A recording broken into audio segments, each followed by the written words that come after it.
พอตู้ผู้นี้เนาะที่ว่าเฮาไปถ่ายคลิปในมื้อนั้นก็มีคนช่วยเหลือแล้วก็หลายคนอยู่เนาะเฮาก็ได้มอบเครื่องพี่น้องเอ้ยมีข้าวสารน้ำหนัก50กิโลแล้วก็มีแหลกไทยมีปลากระป๋องพี่น้องเอ้ยเพิ่นกำลังซื้ออยู่นี่ครอบครัวของเพิ่นก็ประมาณนี้เลยพี่น้องเอ้ยน้อยเนาะนี่ก็คือเฮือนของเพิ่นเนาะ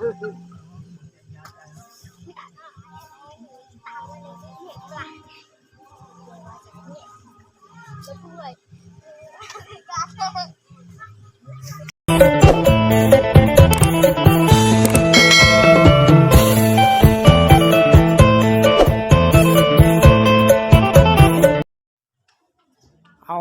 สวัสดี FC หลายๆคู่หลายคนที่รับเบิ่งรับชมวันนี้ก็คือว่าเปาลิงสานบทก็คือไป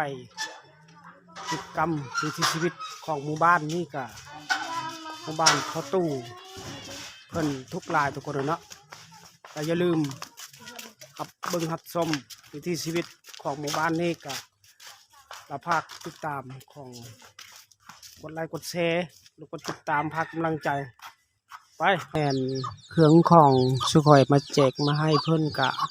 คือว่าอันของปลากระป๋องละอันทางแบบอย่างคนนี้อันนี้แมนบอลข้าเจ้านึ่งเข้าหลักกับนั่นนึ่งแบบนี้ทุกคนอันนี้ข้าเจ้าว่าให้สุขอย3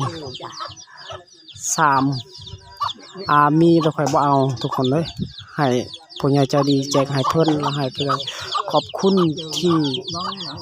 สนับสนุนอุนซูเพิ่นก็ให้อยู่ดีมีแห้งเจ็บอย่าได้ใครอย่ามีทุกคนเนาะให้อยู่ดีมีแห้งเงินเมือนอย่าขาดลาดเงินละเงินบานอย่าขาดกระเป๋าทุกคนเนาะก็คือเพิ่นให้นี่ก็ข่อยบ่ได้เอาเป็นเพื่อนเขาเจ้าคือว่ามื้อนี้คือเก่าของเนาะอันนี้เป็นแม่บอลเขาเจ้าตักเครื่องตักของคือแบบนี้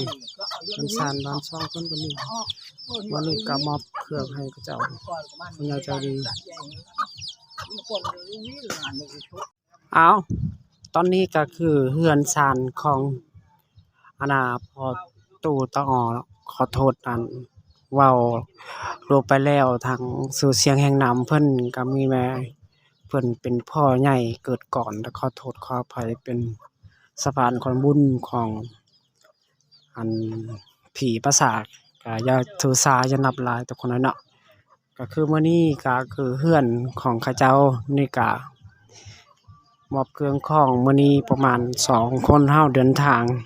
คือเก่าทุกคนอันนี้แม่นลูกโม่เพิ่นเลี้ยงอันเมียของเพิ่นเลี้ยงมีแต่4โตหั่น1 2 3 4อันนี้แม่นอยู่เฮือนศาลบ้านซ่องแต่หลักๆแต่